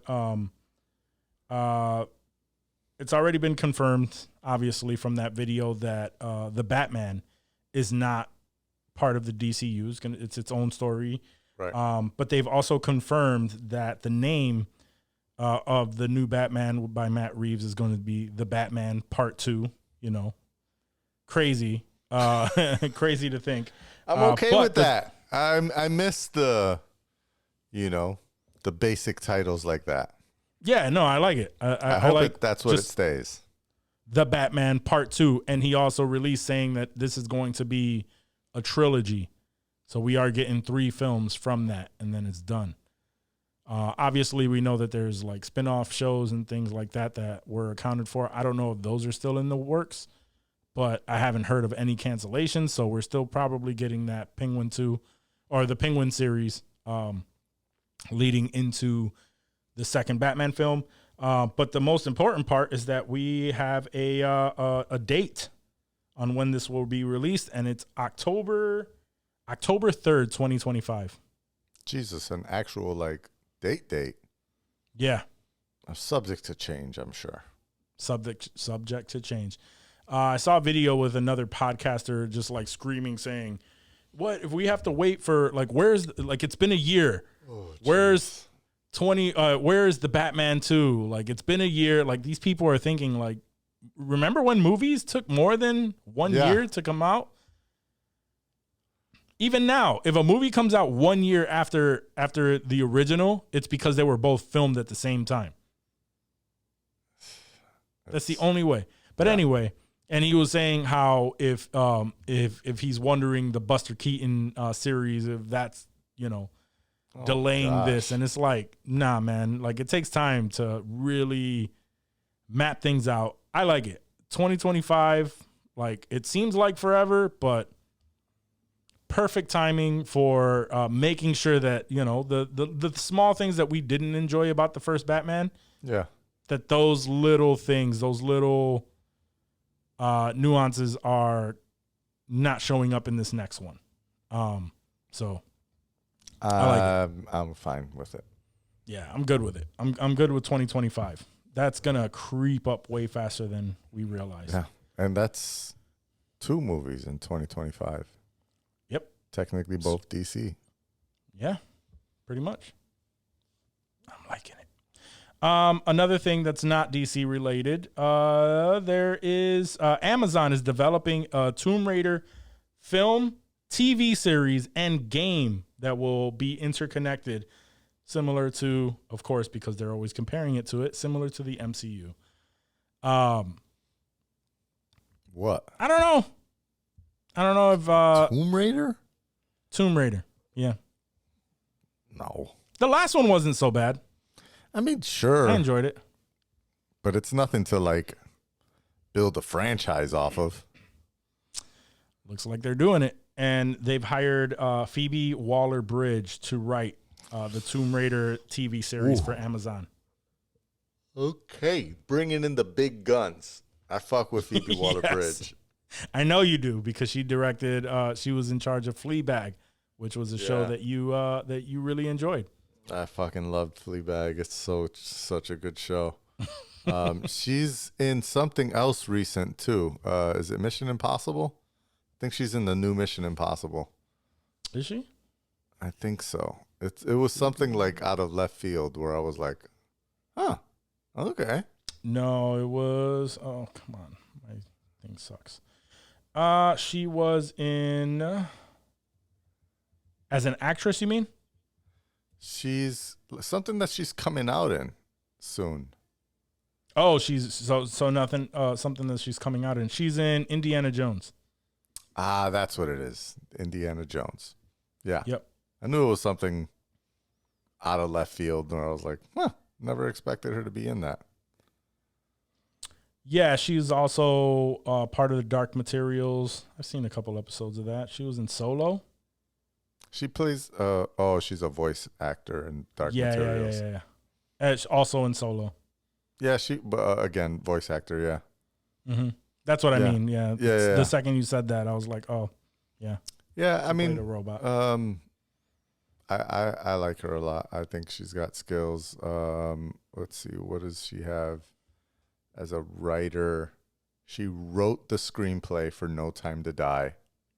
She did. Badass. She did a lot of Killing Eve. She did Fleabag. Upcoming. Ooh. Co-creator of a new Mr. and Mrs. Smith. Interesting. Oh, TV series. Interesting. Currently in production. Yeah, I think she's got skills. So I'm for that. I wasn't for it until you said Phoebe Waller-Bridge. Yeah, that's what, and that's why I said it that way, because I knew you were gonna be like, oh, which interesting, because I looked up this Mr. I looked up this Mr. and Mrs. Smith. Guess who's another co-creator on there? Mr. Donald Glover, and it's starring Donald Glover. Donald Glover and Phoebe Waller-Bridge. You're like, I don't know. That's gonna be some crazy writing. That's some good actors in it though. That'll be dope. Yeah, obviously Donald Glover. I'm already seeing Paul Dano, John Turturro. Couple people. love it. Couple names. Couple small names, and Mr. and Mrs. Smith. So I don't know. I'll hold my reservations for this Tomb Raider. I don't absolutely hate Tomb Raider. The movies, I wasn't a big fan. The last one wasn't too bad. I thought it was pretty good. But nothing that really screamed like I need all of this. You know what I mean? Maybe we'll get that with the next one that really brings everything together. But I don't know. Tall order, right? Yeah. Oh, we'll see. Especially it being video games, TV shows, movies. Like, oh, all right. That's a lot. It's a lot.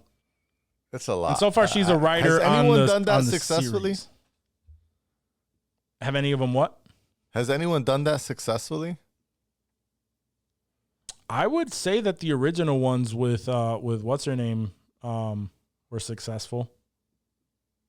No, I mean like to do the film, TV, game across the board. Like MCU hasn't even done that. Not successfully, no. They failed on, they've dropped these Marvel video games, and those were not as successful. and they're not even technically tied in. Like they have similar storylines to the MCU, but technically they're not tied into the real thing. They use different voice actors, etc. So I don't know that anyone has done that successfully. That'd be interesting. MCU played it really safe. And a lot of people forget that the MCU spanned for so long. Like they tried a lot of things that just failed, and they just kept it moving.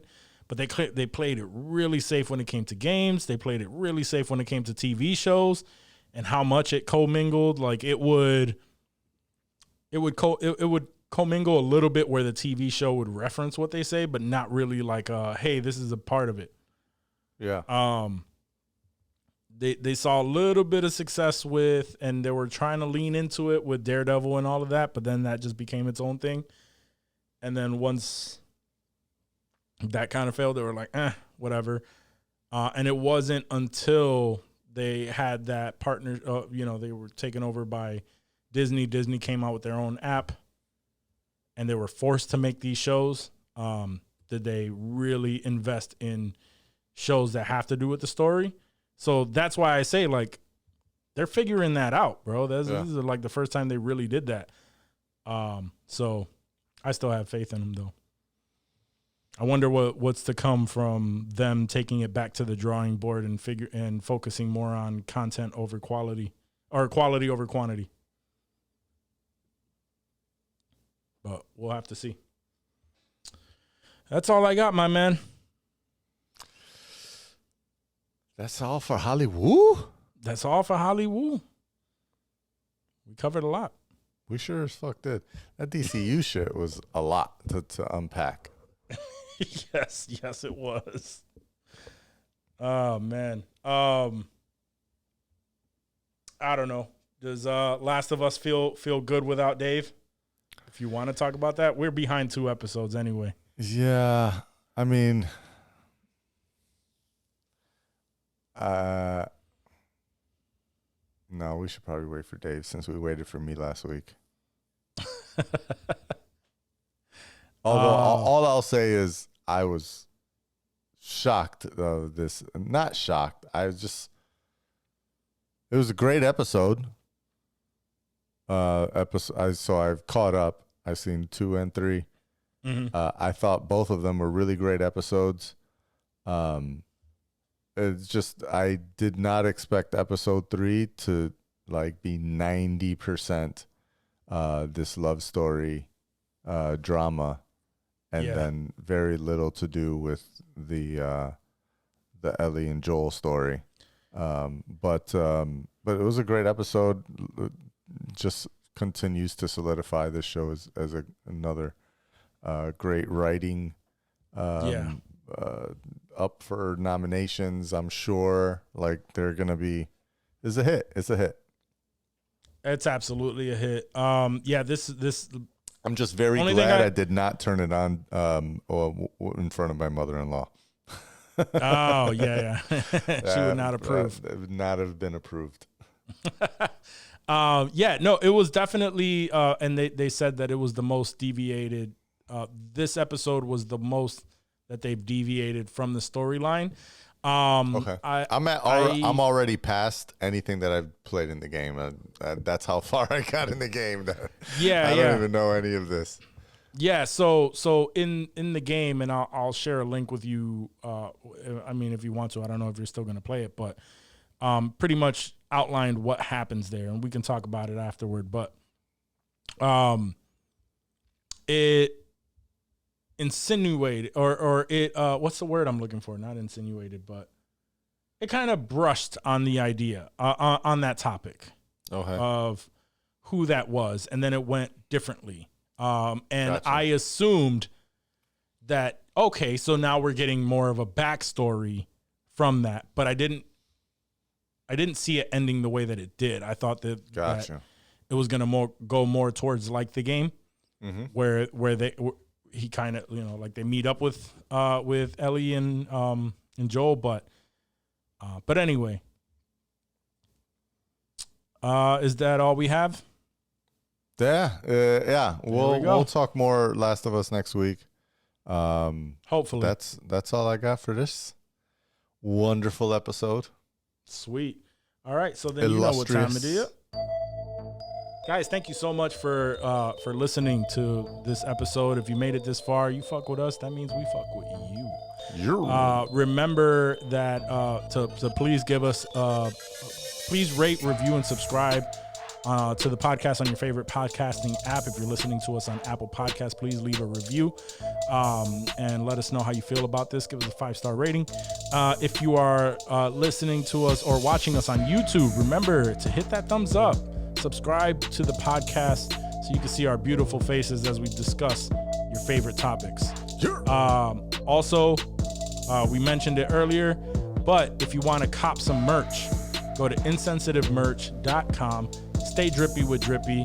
Get your gear, and make sure you stay fresh out there. I don't even know what happened there. My throat almost gave out on me.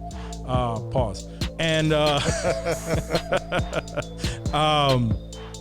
and I think that's it. That's all we really got. Yes, sir. You already know. We love you. We'll catch you next week. Peace.